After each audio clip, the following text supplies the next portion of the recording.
into the online broadcast network, AFTERBUZZ TV. Over 20 million weekly downloads in over 150 countries, and your number one source for after-show entertainment. AFTERBUZZ TV, the destination for TV superfans, producing aftershows for over 300 of your favorite TV shows, interviewing celebrities and showrunners, and bringing you behind-the-scenes exclusives. All thanks to E! Entertainment's Maria Menounos, producer Kevin Undergaro, and internet leader Akamai. Now, let the buzz begin! Hey there, Z Nation fans. Welcome to another edition of the AfterBuzz After Show. How are you guys doing tonight? I'm really happy. Wonderful. I'm doing great. I was like, it threw me off that the music came in a little bit under, and I'm like, oh, yeah. Is this like the quiet before the storm? Before it's a like slow the build studio this gets time. Swarmed? We didn't start off with the Valkyrie song this time. It was a slow burn. But It's anyway, a hard act to follow. Joining me on the panel tonight, Zach Wilson, Hey guys. Roya Taheri, Hello. Katie Cullen, Hi, all my buddies. and we have a very, very special guest joining us in the studio tonight, Nat Zang, who plays 10K. How are you? I'm good. I'm great. That is good to hear. Yeah. What did you guys all feel about this episode? It wasn't as good as the last one, I don't think. It was a little disjointed. I still enjoyed the stories, but I feel like they didn't flow as well as they could have. I thought the laughs are finally like getting bigger. Oh, yeah. Like, and that's what I wanted the most from this show was the laughs, the zombie-filled laughs. Like, you don't sneak up on somebody during the zombie apocalypse. Yes. That's what I wanted this show to be. What are you trying to do? Kill me? I like that we got to see more of Doc, and his personality really takes the screen really well. I like it. Good. I'm with you on the flow of the episode, but I agree with you guys too, because this was a lot of fun, and the character building bits that we get were great, and the laughs were great. Probably my favorite line was Murphy going, "Someone's gonna come save you. It's just not gonna be me." Yeah. Like, you are the biggest jerk in the apocalypse. Wow. Hey, he is the savior of humanity, He is the worst savior of humanity since... I don't even know, since Superboy. Superboy Prime. How about you, Nat? What did you think of this episode? I was in this episode a lot. Yeah. And we So do. I liked it. We get a lot of 10K in this episode, and we had a lot of really good acting from you when we get your backstory. Yeah. Yes.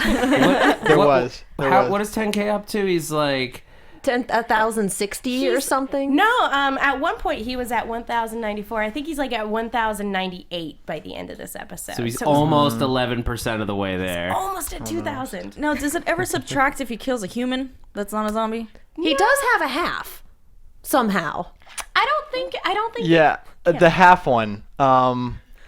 In episode 2, there was gonna be a whole like killing montage where like I kill a half a zombie, like it's just cut in half. But I guess we never did that. So so the line stayed in episode 3, but then like we never did it. When we heard the line, we were like, half? Where did the half come from? I assume that meant he like had in like he like shared it with like another person, like it was like an assist. An assist, yeah. But you don't get points for assists. We know that from Halo. Yeah. I just like it being a mystery. It's like, and a half. Somewhere along the way, there was half a zombie that went down. Which half? There was an incident we don't discuss. Anyway, What happens in the zombie apocalypse stays in the zombie apocalypse. Yeah, pretty Well, much. yeah. If you don't live, you can't tell the story, you know? True. Exactly. Not going anywhere else. I'm just a little bit worried about the stories that Roya would tell after the zombie apocalypse. Yeah. So what you're saying is, I'm gonna survive. I like her thinking. This is I like team it. survival over here. There's no longer a table between us. Yes. I'm worried. Roya decided, Don't worry, I ate before we came in, so I'm good. Roya decided last episode that she was going to be a cannibal in the Zach zombie was gonna join me apocalypse. because You gotta do what you gotta do. That's Thank not you. team survival. That's team creepypasta. We've survived. That's Team People pasta. Ew. Anyway. Actually, let's write that down. Soylent Pasta. Green. It's human. You're coming up with fun team names for your cannibal zombie Getting a apocalypse strainer. Oh, and we can use the skin as a good sausage Gross, casing. gross. Okay. Wow. Let's Oh, talk about Parmesan. I regret bringing that up. I shouldn't have said anything. Anyway, let's go ahead and talk about the episode. Let's go ahead and talk about the episode because we open up with Amish zombies, which is what the promos have been pushing like crazy.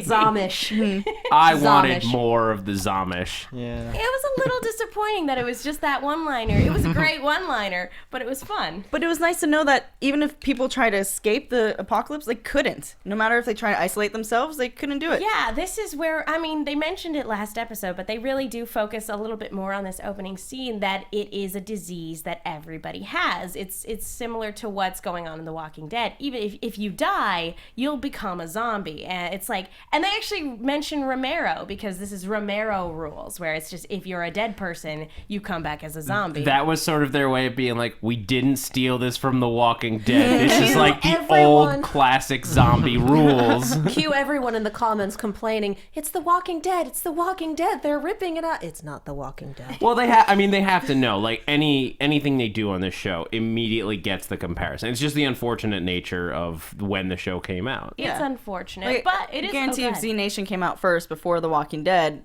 that would be the reverse comparison. Well, Walking Exactly. Dead's got traction from the graphic novel, which Yeah. has been out for like, what, a decade? Yeah, about 10 years now. Yeah. So it has source material fans to go off of as well. But we anyway, have humor. Thank God. It's true. But it is nice because that's something else I really appreciate about this series is the nods to other forms of zombie lore, mainly Romero for this episode and everything like that. Not only The Walking Dead, because they do their nods as well, but all sorts of different zombie things, like the Twinkies from Zombieland. That was great, too. Are you going to finish that? That was a beautiful no, scene. that by the scene way. when we were filming that scene, I actually because we had to do it so many times, I ended up like having to shove like 10 Twinkies in my mouth. You're saying this like it's a problem. Yeah, no, Twinkies are disgusting. Thank you. It's not like the Hostess cakes. Those are the ones that are good. Oh, this is really awkward. I brought you a Twinkie for after the show. Oh, man. Don't Zach. trust any food she gives you. Hey, if it's enjoyable, it's enjoyable, okay? All I'm thinking is, I just like realizing, why aren't we eating Twinkies throughout this program? Better than eating pasta. We're going to have a potluck at the end of the series, and we're just going to bring in all sorts of really gross We should looking have a but good tasting barbecue. food. Ah! It'll be No. fun. Roy and I will bring a leg of person. Yeah. But, ugh. What's your flavor of choice? I'll bring the spaghetti. I like teriyaki style person. Oh, okay, cool. We'll try that. You guys That's are gross. racist. You guys are gross. Anyway, but in this discussion that they're having, we actually do get a little bit of 10K's backstory, which we see unfold. It's talking about his dad and how when his dad died, he had to put him down. And it was one thing when I was actually a little bit surprised that it went down exactly like you said, or exactly like your character said, because when he said one thing and then we get the flashback, I was almost anticipating something completely different to go contrary to what he said, like he either wasn't going to be able to go through with it or he killed him before he turned into a zombie. One of those I was things. expecting him to walk off and leave Dad tied to the rock. Yeah, that too. And that he's killing 10,000 zombies to make up for it. See, I thought the same thing, but throughout the entire season so far, we haven't had a reason to think 10K was a liar. So there's That's no true. reason. I mean, Murphy, we know. When he's Oh, like playing Murphy. cards, like, oh, well, I chose to help with What this did project. they say he was in jail for? Like Postal postal ser- fraud? yeah. Postal Postal fraud. fraud. Of all Yeah. things. Yeah. Postal fraud. Murphy, Note to you're self. dumb. What does that even mean? Like, Did he knock over some mailboxes? and but like steal- frauds, so that means he like pretended he was someone else via the mail. I guess that's like spam mail. I don't know. You know, it could have been spam mailers because if you don't if you don't phrase them just so, you can really get dragged over the coals for him. He really the was random things I know. And we don't know how long he's been in jail. He could have been in 3 jail years. in 3 years? Okay, never mind. I was thinking maybe he was incarcerated in the 90s when, spam mail was a thing. That is one hell of a sentence for Trust me. spam mailers. Trust me, it's still a thing. Yeah, it's more electronic now. It's just credit card companies that do it now. But our crew gets stopped when there's a line of zombies in their way, and rather than mow them down with the car and risk, breaking down the car again, they decide to go and take them out one by one. And that's when it's a trap. It's actually people who have chained up zombies and then they've dressed in makeup so that they can pull out guns on unsuspecting people who... This is a really flawed plan because really, what was stopping them from running you down? I'm not quite entirely sure. I don't think that was makeup. I don't think that blood was fake. Well, they had gray faces and everything like that. Yeah, I don't think that was makeup. Did they just roll around in the mud for a little bit? Leatherface. Granted, showers are hard to come by in the zombie apocalypse. Maybe they didn't have to do anything. Yeah, I mean, Probably not. I would have been, if I was one of those people dressed up pretending to be a zombie, a little freaked out when 10K took out one from a distance. They I would have have been a like, whoa. sniper. Which 10K Yeah. on his game, as soon as they stop, he's like, I know. "We're stopped. I'm getting out." I don't tell anybody though. It's like they'll figure it out. yeah. They'll a know bell. when I am. They'll know exactly where I am when every zombie around them is dead. Wait, what's in the slingshot when he uses the slingshot? Is that little razors? Is what? We've is that? had little metal gears. Oh. They're just just little gears that just whiz right through their skull there. And are those custom made, or do you just pick them up at Home Depot? I just anywhere, on the ground, wherever you can find gears. Now, do we That's learn really why? cool. Do we learn why 10K uses a slingshot? Because he's awesome. Well, duh. In episode 2, which when it first came in, we had a whole thing about we couldn't use guns because it would have just made everything explode. Right. So I use it a lot. Well, I use it then, and I also use it a lot when we have to be quiet or something. So the character, do we find out later why the character chose the slingshot? Because slingshot. yeah, or is that just kind of a moot point? I just got a slingshot somewhere. It's badass, Roya. Do you need another reason? He probably built it. Okay, I was Just, I need an alternative I mean- weapon for when sniping is not a thing because of distance. Also, bullets, and you have an unlimited supply of bullets. That's a big thing too, because I'm not gonna just. But go to Addie your has a bat gun with store. spikes on it. Why don't you have a bat with spikes on it? Because he's a distance fighter. Because Addie has a copyright, trademark protection on the bat on with the spikes in Z-Whacker. it. All right. It's called. Have they said that yet? That it's called a Z-Whacker? I think so. Have they? Yeah, that's I what think it's they called. established it in the first episode. Yeah. Probably But if then they did, I missed it. They don't Wow. right when she gets the weapon, but I don't think they ever say it again. Yeah, I didn't think they referred to it a lot as a Z-Whacker, but I know Keith Allen, the guy who plays Murphy, has this he made this catchphrase for it. Whenever something's weird, he says, "Oh man, that's so Z-Whack."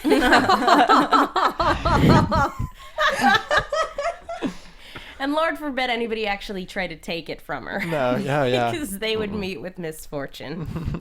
Yes. But anyway, so Garnett basically realizes that, the pros don't outweigh the cons in this particular case, that it would cost them more if they were to try to fight for their truck than it would if they were to just give it up. And that's exactly what happens. They just give up the truck, which really weird because then the truck gets stolen again because they're left with this little junker of a VW Bug that's missing the hood, and which it's so adorable to see them all pile into the buggy. Remind me of Herbie the Love Bug. well, Anastasia had a screen cap of that, put it on Twitter, and said caption this, and was having a caption contest for the screen cap of all 7 of them piled into this little bug. It was pretty great. I've got to ask, how cramped is it in that bug? Well, we actually thought, when it was in the script, we thought that everybody was going to be able to actually fit inside the car. Oh, no. But we couldn't at all. we thought we were going to have 2 in the front, and then everybody else was going to be crammed in like a clown car or something. But that's not we couldn't even do that. So that's when we had to have me and Doc just hanging on and just standing on the back bumper. It was, and that car actually like it broke down so much like we had to end up like pushing it to get it to start. So they really did buy a junker. Oh yeah, method. That car is the zombie version of Herbie the Love Bug. Yeah, that's fair. Or If it were a buggy. zombie version, it would be eating other cars. If we were looking at the was color a scheme, survival. though, I was gonna say if we're looking at the color scheme, though, it looks more like Speed Buggy. It's so cute, but but It's not a car you want to be stuck with in the zombie It is apocalypse. really funny to see them rolling down, all of them piled into this car, rolling down, and they see their thieves, the people that stole their truck, pointing their guns at a family.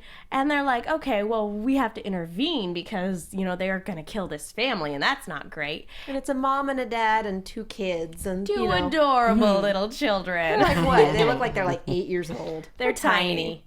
Anyway, so they go in and they assist the family, and then out of nowhere, as soon as the bad guys, quote unquote, put their guns down, the family pull out guns from out of nowhere and just kill everybody, because you see that they had them actually lined up by the side of the car. They had their guys captured. Yeah. This is The one kids scary family. took out that line of people captured. It's like, Yeah. damn. Like, well, these are terrifying kids. And the dad turns on him and says, all we want is the truck. Like, fine, And then take so the the truck. truck gets stolen Again. Was it the little kids that took out the like 8 dudes? Yeah. Yeah, they pulled out like little semi-automatic. Pretty messed up. Terrifying. Oh my god. And then they just hopped into the car and left, and so they're just like, Well, that happened. it just kind of goes to show you there's nobody in this world you can trust. And it's another example of this show, doing the unexpected, because it's like, here's this trope of something you would see, in the zombie apocalypse, and we're going to do something that surprises you instead. And that certainly surprised me. I was not expecting to see the children pull out semi-automatic weapons. Family had priorities. And Yeah. they learned what to do. It was more important was teach their kids how to handle a gun.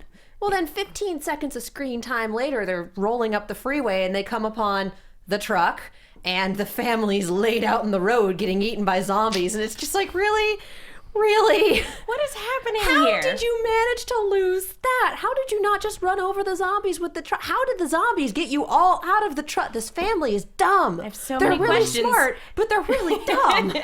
I thought maybe like the kids, they don't know about gun safeties, and maybe they just accidentally shoot their dad in the back of the head while he's driving. He turns into a zombie. Boom. There we go. That's awful, but it makes a lot of sense. That's why you don't give 8-year-olds guns. Exactly. It would make a lot more sense than the family just pulling over to the side of the road and going. dying. I thought maybe they pulled over because the kids really had to go pee. And when kids have to pee, they have to pee, Yeah. regardless of zombie Oh, apocalypse I or like not. that. That That's- makes saying. sense. That's true.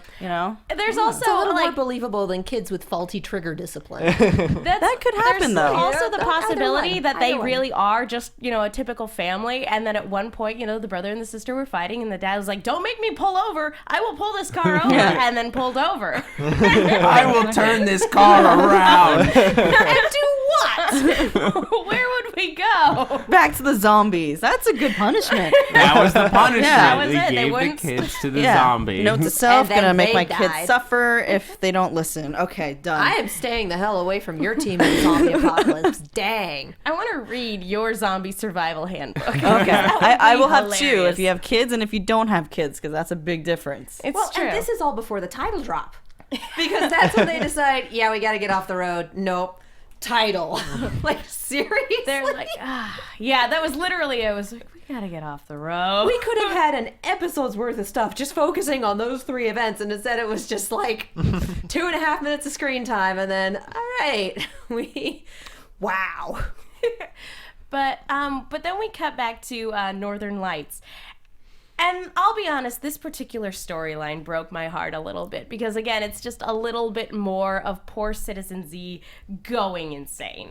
And it's just really sad because he finds all of Addie's social media information from before the world fell apart, and he makes a very interesting comment. Like, eventually, one day, that's all that's going to be left of us is our social media. And Will it though? I feel like that won't last that long after hard drives all die. Well, the question is, do you still have your MySpace account? It probably still There you exists go. somewhere. Honestly, if there's no one maintaining the servers at those server farms, unless they have a good number of redundancies and other server locations set up, those should already be down. They shouldn't have enough power to keep those servers going. I work tech support as my day job. And I've seen what happens when servers go down. So even if the NSA has access, if the servers are done, if they're not being powered anymore, they shouldn't be able to see it. Oh, they don't need access. They've just copied it all to their own hard drives. Again, Security. You still need the servers running. You still have to have powers to the servers, and you still have to have maintenance. Well, there are servers actually dedicated to backing up the internet as it is, like at different places. And True, but they still need to have power and maintenance. Snapchat. That's what I'm getting at. That's the I'm just NSA. gonna yell out random things. Snapchat. Loud Twitter. noises. Tinder, Yes. Facebook. Yes. Just keep yelling out those different things. Snapchats won't Squarespace. last. They don't even last 15 seconds. Oh, you know they do. You know they're somewhere. Someone somewhere is Exactly. hoarding the Snapchats. Actually, this one really creeped me out. It As was far- creepy. Because there are guys in real life who do this, who talk with a girl for 15 seconds and they decide, oh, she's a barista at Starbucks and she smiled at me and asked for my name. Obviously, she's flirting with me. No, she's going to misspell your name on that cup so you can get your order. And there's just a this really personal happens. story that just happened. This happens so often, is that there are guys who think, oh, she smiled, oh, she looked at me, oh, whatever, she must be interested in me, and then they don't drop it, and we wind up in creepy stalker territory. It's just love, man. Just love. Yeah, but this is a guy who literally has not seen a woman for 3 years. He hasn't seen anyone for 3 Yeah, years. he would latch on to anyone who was nice to him. I will give or him that. in his vicinity. I'll give him that. I'll give him that the circumstances are different. I'm just saying this has echoes in real life that are really unsettling. Well, Yeah, I just no. know that when Addie does get her Twitter or Facebook back, she's gonna be really confused about that Facebook conversation. Yeah. Good night, When did I sweet say prince. this? What? Yeah, if the world ever goes back to normal, she's gonna open up her Twitter and go, Yeah. huh, Weird. What in delete, the delete, sandhill? delete. But here's a little fun fact that we kind of learn about Addie is that she wasn't in a relationship with Mac prior to the zombie apocalypse. She so was maybe- single at the time. Yeah. So we'll learn about there. According to Facebook. Exactly. But I love the way that they actually call him because they do it via a fast food communication speaker. She hotwires a happy fun clown whatever speaker to call him. And it was really sad because he's like, is Addie there? I want to talk to her. It's just like, oh. The guy in Oh, charge of the 10K mission now. doesn't matter. Yeah. But, no. Garnett, who wants to talk to him? That guy. But yeah, 10K is like holding up the satellite dish and Yeah. everything like that. Was that heavy? It looked was kind of so heavy. And it's like it's like a 5-minute scene. I'm just holding it up there, and then take after take. Yeah, no, that was terrible. But we do have this conversation, and he's able to kind of direct them. And he's like, hey, the best place you can go right now is the Center for Infection Control. Like, they have a chopper, and that's probably the best way to get you and your crew to California. And he can still see it parked on their roof. Yeah, he can see it from the rooftop. And there's supposedly still a general in charge there. So that's they decide to go ahead and head on over that way. And he's like, call me when you get there. Oh. So it's like Citizen Z. Oh, honey, no, no. No, baby. He reminds me a lot of. Did you guys ever see The New Guy, the movie? Like Yeah, his it's- character from that movie. That's what he reminds me of Well, when it's he's the same trying. guy, so- I know. Well, okay. But still, it's But just, he's he's slipping trying into his too hard. geeky, dorky self when he was cool to begin with, and now he's slipping back into that dorkiness. He just thinks he's cool. Well, he is cool. He's got a husky. He's very cool. Yeah. Hey, he is the coolest guy in the Arctic. He's exactly. the coolest guy at the base. In a zombie apocalypse, you want to be his best friend because he's got food, he's got a puppy, and he's got shelter. He's and also snow. 9,000% inaccessible. By most means of transportation at this Wah, point. wah, wah. Yeah, bingo. Bum, bum, ba-dum, wah. Well, before we move on with the episode, I want to talk to you guys really quick about iTunes. Guys, thank you so much for those of you who go and you leave a comment and you rate. It is the best way to let our bosses know that you guys think we're doing a good job here on this after show. Zach, do we have more commenters by any chance? Well, if you want to finish talking. All right. Well, we also really appreciate everybody who goes to YouTube to leave a comment, to like or dislike. But if there's anything if there's anything that we can do to make this after show better for you, let us know, because we are here for you. And AfterBuzz itself puts it on over 80 hours of content a week. That means that the people behind the scenes work 90 hours a week to give you that content for free. So it really means the world to us when you go to iTunes, you rate and leave a comment. And so we really, really appreciate that. Hopefully 5 stars. Well, we don't have any new commenters this time, but you will get a shout on the show if you do. I can pull up the YouTube if you want. We have 83 shows at AfterBuzz. Yes. Tons and tons of shows. Nope. Evidently not. Let's Maybe continue on. But anyway, so they make their way over to the Center for Infection Control, and they get just the jerkiest jerk of a guard. I'm pretty sure there's only 2 people alive left in That's this building. It's probably the jerk it. down there and the jerk up there. Yeah, because he's like, look, nobody gets in to see the general. He's a very busy guy. And then they have to barter with him. He's like, oh, you have a medic. Oh, that's great. Our medic has been MIA for over a year. Your medic's been dead. Yeah.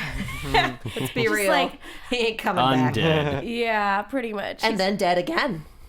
But he's like, hand over, basically any of your painkillers, your antibiotics, anything you've got, we need it. And it's the painkillers that he latches onto. OxyContin. He just downs everything that they had left. And poor Doc's like, I was saving that for a special Do you occasion. blame him, though? Do you blame him?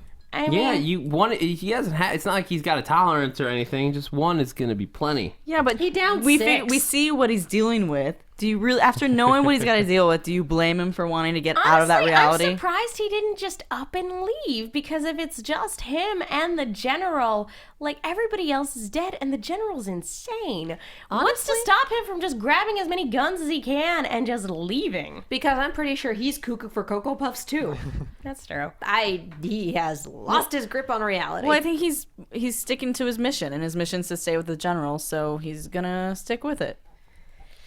Even when it's clearly not good. Yeah. It's clearly over. But, Man of the uniform. but that's the thing. So he lets them talk to the general for a second, and the general, again, is clearly insane because he's calling for subs and, like, all sorts of reinforcements for these battle strategies. And it's like, I don't think you understand what's actually happening in the world right now. and he only lets Doc go Yeah, up. exactly. No one else gets to go up that elevator. Just the medic. And it's like, that's very interesting that you only want the doctor, the medical professional to come back up.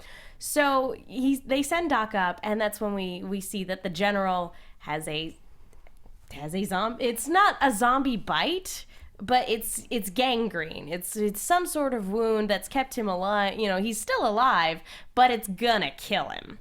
And so there's nothing that Doc because he's not a doc, he's not a doctor. There's nothing he can do for him. He's like, the only thing I can do is give you mercy. Or take the leg. Yeah, and he's like, that's exactly what the last guy said. They can't even take the leg because they Yeah. don't have the ability to, like, really close off that wound. Yeah, so If you can make fire, you can cauterize that. Tourniquet, hacksaw, would you fire. trust Doc with a saw and your leg? No, but I trust Garnett. Okay, fair enough. But there's nothing Doc can do for this guy. Yeah, And so, Doc. except for, killing him and giving him mercy. And he's like, that's exactly what the last guy said. And he pushes him down an air duct, trying to kill the guy. And poor Doc, he manages to grab a hold of a couple steel cables, but he's right there next to the last medic, who is now a zombie at this point.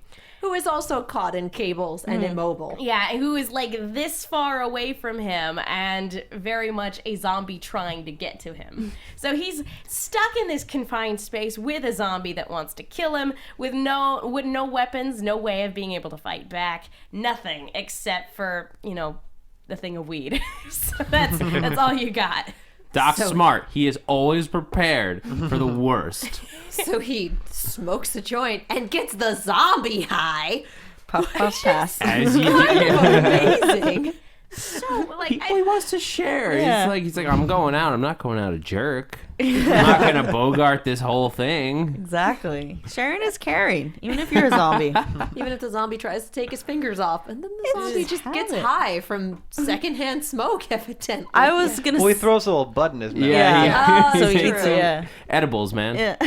Right? More effective on zombies. I I was a watched little this worried at for 11 him. o'clock at night, so I was worried for Doc though, just because the zombie after he smokes, he might get the munchies and want to eat him a little bit more. It might slow him down. It's still be like. what's very interesting about this scene is that there seems to be a glimmer of intelligence there. You know, Yeah. and Doc is sitting there going, I must be stoned, because there seems to be something there. It's not just mindless zombie.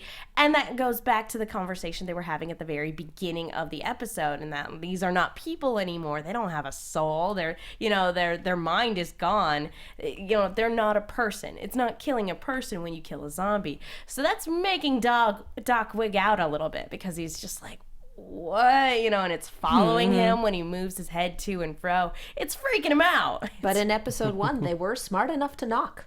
Yeah, they were smart enough to knock, and they were smart enough to lay down and wait. That's true. That was, I will never be over that scene in episode 1, just the river zombies, straight from hell. Sunbathing.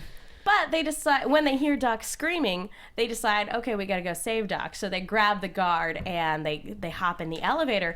And it was very interesting because we find out that Murphy's claustrophobic, or specifically afraid of elevators. And that makes sense, because he was in a confined room with a bunch of zombies eating him. That's probably where this fear stems from. And because he's just wigging out as they're in the elevator. Murphy needs to man up. I'm really sick of him being scared of everything. Like, come on. Murphy needed You were in that jail. joint. I want to know how he was in jail. If he's so Postal scared of fraud. everything. But he was still in jail. I want to know how he handled being in jail. He probably got beaten up and put in a cell on his own to prevent him from being murdered. I don't know. He's a pretty big guy.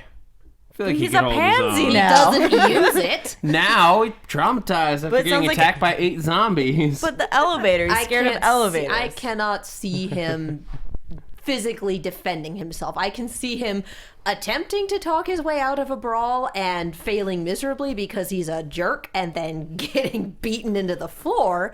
I can't see him actually going into a fight willingly, let alone winning one. I could see him getting punched a lot just from the things he says. Oh yeah. Oh, that would be the failing your charisma roll. Exactly. He has a but- negative charisma modifier. He's not winning anything. But anyway, so the elevator opens up because the general sees them coming, and there are a bunch of zombies there. So they toss the guard to the zombies, which is kind of Screw you, bro. kind Yeah. of dark. But I mean, they did tell him, if there's something up, you're gonna be the first to go. But he's so high, he probably didn't even feel a thing. It's okay. I mean, I guess we can take comfort in the fact that he was probably high enough on painkillers that it wasn't too bad. He was But still screaming. Murphy bolts out of the elevator, and that's when we get this interaction between him and Doc. When he hears Doc, he's like, "Don't worry, someone will come to save you yeah, eventually." It's just not gonna be me. I gotta say, the whole scene though with Murphy in the elevator, I did feel claustrophobic with him when he was freaking out. He's like, like that. So to me, I captured that essence of being scared with him. So I didn't feel bad when he ran out of the elevator, because I was thinking the same thing. Get the hell out of that elevator. He needs Well, some that's air. basic human empathy. You have that. He doesn't. But outside, we have 10K. If I could talk, it's like Ben Gay, only not. No, we have 10K taking out zombies, and he actually misses one or two. And that's when we get the flashback from when he was with his father and his father's dying moments. And it was a very interesting scene because they were right out in front of a parked car. And it was just a very interesting setting for that scene. What was it like to film that? Well, it was. We don't do a lot of stuff at night, but that was like one of the scenes that we did for some reason. I don't know. But yeah, that scene I was. I mean, it's like a scene where I felt like I had to like get really emotionally like into myself, and yeah, it was a good. I think it went really well. It was probably like so far in the series that it was like definitely the hardest scene I had to do. Yeah, definitely. And there was a lot of emotion there too. And it's just like but very quiet. There wasn't a whole lot of dialogue. No, I mean 10K doesn't really talk a lot. That's like not really. I mean, I think the whole relationship between him and his father, I don't think they were a very chatty bunch of guys. So, yeah. Yeah, and that actually, it does bring up a lot of questions about 10K and his relationship with his father. What kind of relationship did they have? I mean, obviously they were on good enough terms for 10K to keep his promise when he did, but it's like, was this a good relationship? Well, I think he was obviously a tough dad. I don't know. I think that there's a scene that that was originally in episode 2 that got cut that gave like a lot of backstory. I think they wanted to move it to this episode so that like it wasn't just like, oh, here's 10K, here's his backstory. But we find out that he was a like survivalist living in the mountains, and so like he only like his dad was like the only person that he knew. So it's not like you're just gonna be like, God, I hate my dad. He sucks, because the only person you can talk to about that is your dad. So, and, yeah. So like that was really his entire world was with his dad, and so yeah, I mean like he was a tough dad, but of course he loved him. Will we get more flashbacks with you and your dad and how you guys interacted together, or is that kind of not in this season at least? I don't know. Okay.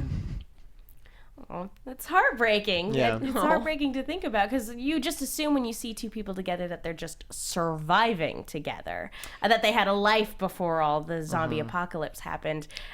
Those were assumptions that I made. Yeah. But I didn't know that his dad was really the only person that he knew. Yeah, I think his dad was like one of those, like, he was always paranoid about this. Like, so he was ready for the zombie apocalypse long before it even happened. And it still got him. And it's still, yeah. Huh. Yeah. And so that's like with the porn thing in episode 3. That's what I was thinking. That's why I didn't have any internet. So. He's never seen Rocky. Never seen Rocky. Yeah. Have you seen Rocky? No. It was before his time. I was wondering where you're going to go with that question. Wow. A spoilers show. And the logical follow-up question does not need to happen. So I would assume that he was living in the woods with his dad, and that's kind of the reason that he doesn't have a lot of interaction with the other characters. But yes. He seems to click with Doc pretty well. Is he Yeah. kind of seeing him as a father figure? Yes, I think for sure. I mean, there's that scene with Doc where he's talking about his kid that he lost too. So I think they both kind of latch onto each other that way. Yeah, that is an excellent point, because he has no idea if his child is alive or dead, as we found out as he's chit-chatting with the zombie in the air duct. And that all this time he was like, I was never there for my kid. I was planning at some point to reach out and be like, hey, let's make up for lost time. And now he's never going to get that opportunity. Yeah. So he probably sees 10K as somebody he can connect with in that way to try to make up for lost time, so to speak. In that scene, I literally was like, what if 10K is really his son and 10K was adopted? Blown. Might have been, I don't know. I don't think a survivalist would adopt a kid. I think 10K is a little too young for that, because Doc said he was 19. Yeah, that was the part I was like, Yeah. no. I was like, his son would probably be like Garnett's age. Yeah. Unless the zombie... Doc's son is Murphy. Dun, dun, dun. This is going to be one of those conspiracy things that Save just... it for predictions. But we do need to get back to the episode really quick. So they attempt to go up and rescue Doc, but instead they're met with a giant zombie in there, like just this hulking mass of a Marine, I guess, or an army. I don't know. Yeah. He's just huge. He reminded me of like a final boss from like a video game. Yeah. Totally. Yeah. He's the juggernaut. The really funny thing about that is that guy is the baby's dad from episode 1. Really? Oh. Yeah. There's a whole nother story there that we missed entirely. You mean the actor? Like the actor is dead. No, I got that. No. I was like, wait, hold on. So there's a military guy, big guy. Well, the baby and him look alike. Maybe It's totally possible. We don't know where It having could that be that baby's too, parents. you know? That's why he turned, because he's so angry he lost his baby. His wife didn't make it. I mean, that's why the dad wasn't there. He was in the military. Exactly. He just turned out of rage. It seemed like zombie. it. He Well, wasn't he's- angry. Big zombie. enough to pick up Mac, and I love the way that they film that because I know that there are ways to film things to make actors like look bigger or smaller than they actually are, but he looked really big. He is actually very huge. Yes. And he was actually just picking it, like, there was no wires or anything. He was just picking up Michael. Oh my gosh. Holy cow. I think this, did they say last week that he was a linebacker or he was some yeah. kind of football player? Yeah. Yeah. Oh, that's so funny. That makes sense. I because- can't say I'm surprised. But Man, it's gigantic. But Addie manages to take him out because Garnett pulls one of the grenades, so the grenade is out of the pen, and she throws him down an air duct. The air duct. Because obviously a building this size only has one air duct. Just the one. So they think that Doc is dead, and they're like, oh, let's just get to that chopper and get out of here. So they go and they confront the general, who has the creepiest of war rooms because he's just got this conference table, and there are just dead bodies all like in every single chair, and he's still like calling. He's like talking about the president who was also dead. I think he was yelling at the president at one point. Yeah, I think so. And it's just like calling her like harebrained or something like that. But it's just like, this guy is insane. Gentlemen, you can't fight in here. This is the war room. Yeah, gee, you can't fight zombies in here. Ugh. But when they tell him, and they're like, look, this man is the key, to saving the world from the zombie apocalypse. His blood has the potential to create a cure for the zombie virus. We need to get him to California. We're on a mission. And he's like, oh, well, why didn't you say so? He takes them out to the chopper, and it's just a pile of junk, basically. It's derelict. What makes the general so different than Citizen Z? Not a lot. The fact that he has guns, probably. Citizen Z that- is competent and helpful, and the general is But is he neither of those the things. general? No, but he at the end he was like, "All right, let's go. This is the helicopter right here for you." The sad thing is that Citizen Z has the potential of ending up like that. Yeah. Because He definitely would be if he was in a similar circumstance. But Like, Citizen he's- Z doesn't have all the dead bodies around him and all of that crap. Well, that's what I mean. because there's He's no has a one puppy. there. he's effectively reaching that point. He's just his craziness is expressed because he can talk to these one small group of people. He also has like a little bit of hope because he's actually talking to people. Yes. Keeping him a little bit sane, and he doesn't have people to take it out on, like that one little lackey he can station outside. But sadly, zombies attack, on the roof, and the general, he goes over the edge with them, like Sacrifice. literally, as opposed to metaphorically, as he had before. I think he wanted it that way. He did. He had nothing left, and these people are showing up. Make it very apparent to him that he's got nothing, and so he goes over the edge with these zombies in a really interesting, fun green screen effect. But How I learned to love the bomb. exactly. But he goes down, and so they decide to leave. They hop into the truck when they see Doc stumbling around, and it looks like he's a zombie. So they decide to go ahead and take him out. Warren fires, and he's like, "What? Are you trying to kill me?" It's a good thing she missed. Yeah. It's a good thing it wasn't 10K trying to take him out. Yeah, that wouldn't have ended well. But so Doc is alive, which I'm genuinely surprised. I thought they were gonna kill him off, and I'm like, no. I was really like falling in love with that character. I really loved it, and then he's not coming back. He was in the air duct. He's gone. Yeah, If this had been The Walking Dead, he would he'd have be been gone. He And would we have been. would have had the zombie there, and it's like, oh, they're not gonna kill him. It's oh wait, they might kill him. This is a zombie show. Oh, he is still alive. Oh, good. Yeah. But this episode basically wraps up with Citizen Z putting on a song, going out to Addie, and poor girl, and Doc and 10K have this this wrap up conversation about, look, your dad knows what you did for him. Because Doc has just survived this experience. And so he's like, he knows what you did. He knows that you kept your promise. I got a really quick question for you. Did you train how to like handle a gun? No. Oh, Not at all. Did you already have prior experience? I went to a like gun safety training one time at like by a police officer, like teaching me how to shoot like a handgun, but Oh. So it's all you then, huh? Just Instincts? guessing. Did they have anyone on set correcting, like, stand this way, hold it this way? Yeah, the props guy knew what he was doing, Okay. so that helped a lot. Do you have any other upcoming projects coming up, or more Nope. Z-Nation stuff to talk about? No, I don't know what I'm gonna do after this. All right. We'll see. Before we wrap up, what's your favorite part about getting to work on this show? My just being with all the people on the set. They're just the greatest people. The cast and the crew, everybody just gets along, which is awesome. That's Yeah, good. yeah, that's my favorite part. That's good. All right. Well, I guess that wraps it up. Do you guys have any more questions? If people want to find you on Twitter, where can they follow along? At Zat Nang. It's like my name, but like switched. It's like your name, but shorter. Switch the letters around. Switch more, yeah. Is there anywhere else that people can go if they want to find out more about you? IMDb. Yeah, there. Internet. I don't know. People can Probably create fake somewhere. Facebook chats with you too, of course, right? Of They'll be course. like, oh yeah, hey, how's it going? You know? We'll just ask Citizen Z. Well, thank you so much for coming on the show with us today.